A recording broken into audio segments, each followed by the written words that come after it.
একজন বিবাহিত মেয়ের জীবনে বিয়ের পর নতুন পরিবারে মানিয়ে চলাটাই অনেক বড় চ্যালেঞ্জ। শাশুড়ি অনেক সময় প্রথমে কঠোর মনে হলেও যদি নিজের আচরণে একটু ধৈর্য, সম্মান আর ভালোবাসা রাখা যায় তাহলে নিজেও বদলে যান। মানুষ সহজে গলে যায় যখন দেখেন কেউ তার কথা বোঝার চেষ্টা করছে। নিজের মতো করে চলার মানে এই নয় শাশুড়িকে দূরে রাখতে হবে, বরং তার সাথে সুন্দরভাবে মিলিয়ে নিজের জায়গা করে নেওয়াটাই বুদ্ধিমানের কাজ। একবার যদি তিনি বুঝতে পারেন বৌমা ভালো বা বুঝদার, তাহলে তিনিও হয়ে ওঠেন মায়ের মতন।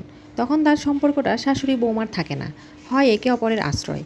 শুধু নিজের দিকটা না দেখে সামনের মানুষটাকে একটু বোঝার চেষ্টা করলেই সম্পর্কগুলো সহজ হয়ে যায়। ভালোবাসা কখনো একপাক্ষিক হয় না।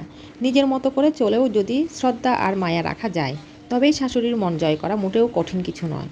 যদি কথাগুলো ভুল বা গল্পের মতো মনে হলেও কষ্ট করে একবারের জন্য নিজের ক্ষেত্রে প্রয়োগ করে দেখলেই বুঝতে পারবেন রক্তের সম্পর্ক ছাড়াও কতটা অন্যের জন্য ভরসার জায়গা আর ভালোবাসা পাওয়া যায়।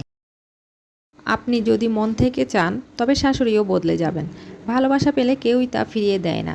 একটু বুঝে চললে শাশুড়িও আপনাকে নিজের মেয়ের মতো করে নেবেন। অপেক্ষা না করে ভালোবাসা দিয়ে এগিয়ে যান। দেখবেন আপনি যা দিয়েছেন তার দ্বিগুণ ফিরে পাবেন। নিজের অবস্থান বুঝাতে নয়, বরং ভালোবাসা দিয়ে জায়গা করে নিতে শিখুন। তাতেই সম্পর্কটা হয়ে উঠবে মধুর। আপনার আচরণই হবে আপনার পরিচয়। সম্মান দিলে সম্মান ফিরে আসে। তাই ভালোবাসা দিলে যে কারো হৃদয় জয় করা অসম্ভব কিছু নয়। ভালো থাকবেন, সুস্থ থাকবেন। আল্লাহ হাফেজ।